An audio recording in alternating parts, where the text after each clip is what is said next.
உலகெங்கும் வாழும் மாதா தொலைக்காட்சி நேயர்களுக்கு வணக்கம். இந்த நிகழ்ச்சியில நம்ம மலச்சிக்கல், பைல்ஸ் ப்ராப்ளம், மூலம், அல்சர், கேஸ்ட்ரைட்டிஸ், இன்டைஜஷன் இதை பத்தி நம்ம டிஸ்கஸ் பண்ணிக்கலாம். அதாவது இப்போ ஒரு மனிதனுக்கு மிக முக்கியமான இது ஆயுர்வேத மருத்துவத்துல முதல்ல கொடுக்குற இம்பார்ட்டன்ஸ் எதுக்குன்னு பாத்தீங்கன்னா ஒரு சீரான செரிமானம் அப்படின்றது தான். Healthy digestion of the food. நம்ம எது சாப்பிட்டாலுமே அது ஒரு ப்ராப்பர் டைஜஷன், நல்ல ஆரோக்கியமா அது ஜீரணம் ஆனாதான் நம்மளுடைய உடல் ஆரோக்கியத்துக்கு அது வழிவகுக்கும். இதுதான் ரொம்ப ரொம்ப முக்கியமான விஷயம். இப்போ இருக்கிற காலகட்டத்தில் பார்த்தீங்கன்னா நம்ம சாப்பாடுக்கு பெரிய அளவில் முக்கியத்துவம் கொடுக்கறது இல்லை. ஏன்னா வேலை வேலை அவசரம், டைம் இல்லைன்னு சொல்லி ஓடிக்கிட்டே இருக்கிறோம்.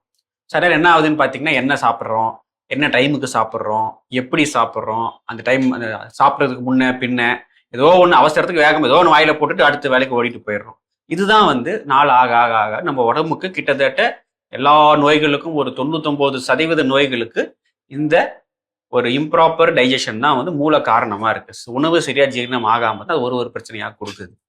சொன்ன மாதிரி இப்போ ஆரம்பத்தில் பார்த்தீங்கன்னா அது அஜீரண கோளாறுகள் அது வெளிப்படும் முதல்ல. இப்போ அந்த மாதிரி வயிறு உபசம், இல்லை வயிறு புண்ணு, அல்சர், வயிறு எரிச்சல், வயிறு ரொம்ப நேரமா அப்படியே ஜீரணமே ஆகாத மாதிரி இருக்குங்க அப்படின்னு சொல்லுவாங்க. இது சாப்பாடு இந்த மாதிரி வரும். ஸோ சாப்பாடு சரியா ஜீரணம் ஆகலை அப்படின்னு சொன்னா அப்போ அதுல இருந்து தான் நமக்கு உடம்புக்கு தேவையான எல்லா ஊட்டச்சத்துக்கள் ஒரு தாத்துக்களும் உருவாகுது. ஸோ அதுல இந்த உருவம் கரெக்டா சரியா இருக்க சத்துக்கள் குறைபாடுனாலயே இன்னைக்கு அல்சர் வருது. மவுத் அல்சர் காரணமே உங்களுக்கு விட்டமின்ஸ் குறைபாடு. அடுத்தது சரியா ஜீரணம் ஆகலை அப்படின்ற போது அப்ப என்ன ஆகும், அது இயற்கையாவே ஒன்று மலச்சிக்கலை உண்டு பண்ணும், அல்லது லூஸ் மோஷன் அப்படி கொண்டு போய் விடும். அப்போ அது அடுத்த கட்ட பிரச்சனை. ஸோ இதை நம்ம ஆரம்பத்திலேயே இது சின்ன ப்ராப்ளமாக இருந்தாலும் இதுதான் மிக முக்கியமானது அப்படின்றது மக்கள் புரிஞ்சுக்கிட்டு அதுக்கு சரியான உணவு முறைகளை அவங்க ஃபாலோ பண்ணாங்கன்னா இந்த பிரச்சனைகளை அடுத்த கட்டத்துக்கு கொண்டு போகாம நம்மளால பார்த்துக்க முடியும். மலச்சிக்கல் அப்படித்தான் உங்களுக்கு எல்லா நோய்க்கும் காரணம் மலச்சிக்கல். அப்போ நல்ல ஃபைபர் ரிச் ஃபுட்டு எடுக்காததுனால, நல்ல உணவுகளை மென்று சாப்பிடாததுனால, அதுக்கப்புறம் பாத்தீங்கன்னா நிறைய காய்கறி, கீரைகள் அதுலயே நம்ம சொல்லிடலாம் ஃபைபர் குறைவு. அதாவது ஒண்ணு ஃபைபர் அல்லது இன்னொன்னு நீர், குடிநீர். நல்ல தண்ணி நிறைய அளவு குடிக்கணும். காலையில மினிமம் ஒரு 3-4 டம்ளர் தண்ணி காலையில வெறும் வயிற்றுல குடிக்கிறது நல்லது. மற்ற நேரத்துலயுமே நல்ல ஹைட்ரேஷன், நல்ல ஒரு நாளைக்கு 2-3 லிட்டர் தண்ணி தாராளமாக குடிக்கலாம் நார்மலா இருக்கிறவங்க. இல்ல நான் அடிக்கடி வெளியே போறேன், இன்னும் வேறு அதிகமா வருது, பிசிக்கல் ஒர்க் நிறைய இருக்குன்ற போது இன்னும் கூட 1 லிட்டர் சேர்ந்து குடிக்கலாம். தண்ணி நல்லா குடிச்சாலே அது அந்த ப்ராப்பர் டைஜஷன் அண்ட் பவுல் மூவ்மெண்ட்டுக்கு ஹெல்ப்பா இருக்கும். ஆனா முக்கியமா தண்ணி எப்ப குடிக்க கூடாது அப்படின்னா சாப்பிடும் போது நடுவில் நிறைய தண்ணி குடிக்க கூடாது. முடிஞ்ச அளவுக்கு குடிக்காம இருக்கிறது நல்லது. அது எப்படின்னா நிதானமா பொறுமையா மென்னு சாப்பிட்டாலே நமக்கு அந்த உமிழ் நீர் உணவுல நல்லா மிக்ஸ் ஆகும். அப்ப அது வெளியா நமக்கு விழுங்குறதுக்கு சுலபமாக இருக்கும். நம்ம வேகமா விழுங்கும் போது ஃபுட்டு ட்ரையா இருக்கும், அது போய் தொண்டையில அடைக்கும். அதுக்கு திரும்ப நம்ம தண்ணி குடிச்சிட்டு வேகமா அது உள்ள விழுங்கிட்டு இருப்போம். அது கூடாது. சாப்பாடுக்கு முன்ன தண்ணி குடிக்கலாம், சாப்பிட்டு கொஞ்ச நேரம் பொறுத்து தண்ணி குடிக்கலாம். ரொம்ப உங்களுக்கு ஒரு மாதிரி ஏதோ உறுத்துதுன்னா கொஞ்சமா சாப்பிட்ட உடனே கொஞ்சமா தண்ணி குடிச்சிக்கலாம். அது ஒண்ணு. இன்னொன்னு வெயிட் குறைக்கிறதுக்கு ஏத்துறதுக்குமே ஆயுர்வேதத்துல ஒரு சிறந்த ஒரு சிம்பிள் மெத்தட் சொல்லியிருக்கிறாங்க. ஒருத்தர் வெயிட் நல்லா குறையணும் அப்படின்னா அல்லது வெயிட் ரொம்ப அதிகமா ஏறணும் அப்படின்னா அதுக்கேற்ற மாதிரி தண்ணி எப்போ குடிக்கணும் அப்படின்னு அவங்க சொல்லியிருக்கிறாங்க. சாப்பாட்டுக்கு முன்ன எவ்வளோக்கு எவ்வளோ தண்ணி அதிகமாக குடிக்கிறாங்களோ அவ்வளோக்கு எவ்வளோ வெயிட் குறையறதுக்கான வாய்ப்புகள் அதிகமாக இருக்கு அப்படின்னு சொல்றாங்க. அது இயற்கை தான். நம்ம சாப்பிட போறோம், அதுக்கு முன்னே ஒரு 2 டம்ளர் தண்ணி குடிச்சிட்டோம் அப்படின்னா ஆட்டோமேட்டிக்கா நம்ம சாப்பிடக்கூடிய உணவோட அளவு குறைய போகுது. அல்லது இருக்கிற வெயிட் நமக்கு இன்னும் கொஞ்சம் அதிகப்படுத்தணும் அப்படின்னா சாப்பிட்ட பிறகு தண்ணி குடிங்க அப்படின்னு சொல்றாங்க. அப்போ நம்ம சாப்பாடை நல்லா மென்று சாப்பிடுவோம். அப்போ அதுல வரக்கூடிய ஊட்டச்சத்து நமக்கு ப்ராப்பரா உடல்ல போய் கிடைக்கும். அப்போ உடல் ஆரோக்கியம், உடல் எடையும் அதிகரிக்கிறதுக்கு அது நமக்கு உதவியாக இருக்கும். அப்படி பைல்ஸ் ப்ராப்ளம் வருவோம். பைல்ஸ்னா என்ன மாதிரி இருந்தா அது பைல்ஸ்னு சொல்லப்படுது. ஆமா, அதாவது இந்த அஜீரண கோளாறு தான் நாள் ஆக ஆக இந்த மலச்சிக்கலா மாறும். சரி, மலச்சிக்கல் தானேன்னு சொல்லி அதை பத்தி நிறைய பேர் கண்டுக்காம விட்டுடுவாங்க. 1-2 நாளைக்கு ஒரு தடவை மோஷன் போறது, இல்லை ரொம்ப டைட்டா போறது, கொஞ்சம் வலியோட வரும், இதெல்லாம் ஒன்றும் பிரச்சனை இல்லைன்னு நம்ம கவனிக்காம விடுறது தான் அந்த ப்ரெஷர் அதிகமாக ஆக ஆக அந்த நமக்கு அந்த பைல்ஸா அது அடுத்த கட்டத்துக்கு அது போகுது. இதுதான் அந்த பைல்ஸ் பிரச்சனை.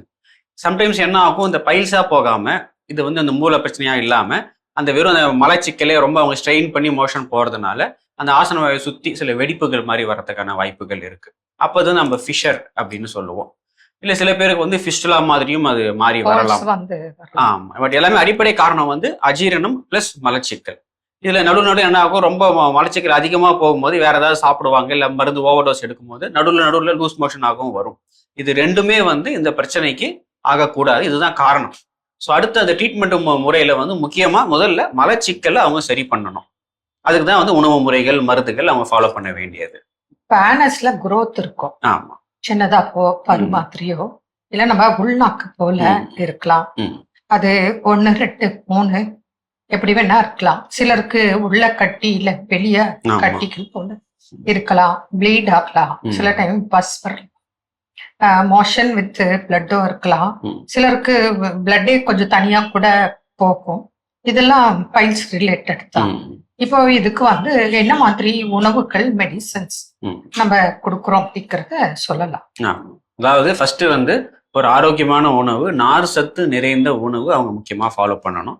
பிளஸ் நம்ம இதுக்கு கொடுக்கக்கூடிய ஆயுர்வேத மருந்துகள் பேசிக்கா பார்த்தீங்கன்னா அவங்களுடைய அந்த செரிமான சக்தியை அதிகப்படுத்தி ஒரு ப்ராப்பர் டைஜஷனுக்காக தான் நம்ம மருந்து கொடுக்கறது. கூட வந்து அந்த மூலம் அந்த கட்டி சுருங்கிறதுக்கு, அந்த ஏற்பட்டக்கூடிய புண்ணு விரைவில் குணமாகி வரத்துக்கான, புண்ணு ஆறத்துக்கு வரனர் ஓப்பனா அப்படின்னு சொல்லக்கூடிய வகை சார்ந்த மருந்துகள் நம்ம கொடுக்குறோம். இது கொடுக்க என்னாவும் படிப்படியா அது ரிலீவ் ஆகும். பட் இதுல முக்கியமா மக்கள் என்ன கவனிக்கணும் அப்படின்னு சொன்னா, இது வந்து அந்த ஆசனவாய் பகுதியில் இருக்கிறதுனால வெறும் மருந்து மட்டும் ட்ரீட்மெண்ட் மட்டும்ன்றது ஒரு பார்ட் ஆஃப் த ட்ரீட்மெண்ட். இன்னொரு பக்கம் அந்த ஃபுட் ஹேபிட்ஸ் அவங்க கண்ட்ரோலா இருக்கணும். கொஞ்சம் பாதி ஓரளவுக்கு நல்லா ரிலீவ் ஆயிடுச்சுன்னு சொல்லிட்டு திரும்ப போய் ஏதோ ஒரு காரமாவோ இல்லை ரொம்ப பிடிச்ச உணவோ, ஆயில் ஐட்டம், ஹெவி ஐட்டம் இது மாதிரி சாப்பிட்டாங்கன்னா திரும்ப லூஸ் மோஷனோ அல்லது மலச்சிக்கலோ ஏற்பட்டு அந்த இடத்துல ப்ரெஷர் அதிகமாகும் போது அந்த ஆறி வர புண்ணு திரும்ப பெருசாயிடும். அதனால வந்து அந்த கண்ட்ரோலா இருக்கணும். ஏன்னா பேஷண்ட் நிறைய பேர் சொல்லுவாங்க, நான் மருந்து சாப்பிட்டு இருந்தேங்க, நல்லா இருந்துச்சு, ஒரு கல்யாணத்துக்கு போனேன், ஒரு ஃபங்க்ஷனுக்கு போனேன், ஒரு பிரியாணி சாப்பிட்டேன், காரமா சாப்பிட்டேன், திரும்ப எனக்கு பிரச்சனை அதிகமாயிடுச்சு. இந்த காரணங்கள் தான் அவங்களுக்கு ப்ரொலாங்கா பாதிப்பு ஏற்பட வாய்ப்பு. அடுத்தது வந்து சிலர் வந்து சர்ஜரி போறாங்க. சர்ஜரி தான் இதுக்கு முழுமையான தீர்வா? அதாவது அந்த பிரச்சனையோட லெவலை பொறுத்து தான் எல்லா ட்ரீட்மெண்ட்டுமே. ஆரம்ப நிலையிலேயே அவங்க பார்க்கும்போது அவங்களுக்கு வந்து நம்ம சர்ஜரி இல்லாம சிறந்த முறைகளை நம்ம சரி பண்ண முடியும். ரொம்ப அட்வான்ஸ் ஸ்டேஜ் போகும்போது சர்ஜரி தேவைப்படுது. இப்போ எல்லாமே வந்து பேஷண்ட் கையில தான் இருக்கு. நம்ம எவ்வளோக்கு எவ்வளோ முன்னெச்சரிக்கையா முன்ஜாகிரதையா ப்ராப்பரா ஃபாலோ பண்றோமோ அவ்வளோக்கு எவ்வளோ எளிதில் மருந்துகள் மூலமாக நமக்கு நிறைய பிரச்சனைகளுக்கு நம்ம நல்ல முறையில தீர்வு காண முடியும். இப்போ அறுவை சிகிச்சை செய்தும் பிரச்சனை வருதே, அதுதானே இப்போ நம்ம பாக்குறது. எவ்வளோ பேஷண்ட் பல வருடங்களா இருக்கு, நான் 2 முறை செய்த, 3 முறை அறுவை சிகிச்சை செய்தும் எனக்கு தொடர்ந்து பிரச்சனை வருதுன்னா, அப்போ நீங்க சொன்ன காரணங்கள், அதாவது ப்ராப்பர் டயட் ஃபாலோ பண்ணாது கூட அவங்களுக்கு அந்த ஸ்ட்ரெஸ் பிரச்சனைகள் இதெல்லாம் சேர்ந்து திரும்ப அதாவது கொஞ்சம் நல்லாகிறதுக்கு முன்னாடி திருப்பி தேவையற்ற உணவுகளை சாப்பிட்றது தான். அப்போ அதுல டயட்டும் அவங்க கண்டிப்பா ஃபாலோ பண்ணணும். அப்படி பண்ணும்போது முடிந்தளவு அறுவை சிகிச்சை இல்லாமல் குணமாக்கும் வழிகள் நிறைய இருக்கு. அது யார் பேஷண்ட்டும் அவங்கதான் கடைபிடிக்கணும். அப்போ அவங்க நிறைய பழங்கள், காய்கறிகள், அதே போல இன்டர்னல் எக்ஸ்டர்னல் மெடிசன்ஸ் நம்ம கொடுக்குறோம், சிட் பாத் சொல்றோம். இதெல்லாம் கடைபிடிக்கும் போது அவங்களுக்கு நிச்சயமாக நல்ல பலன் கிடைக்கிறது, விரைவிலையும் குணம் கிடைக்கிறது. மீண்டும் நாளை சந்திப்போம். நன்றி. அன்னை மரியே வாழ்க.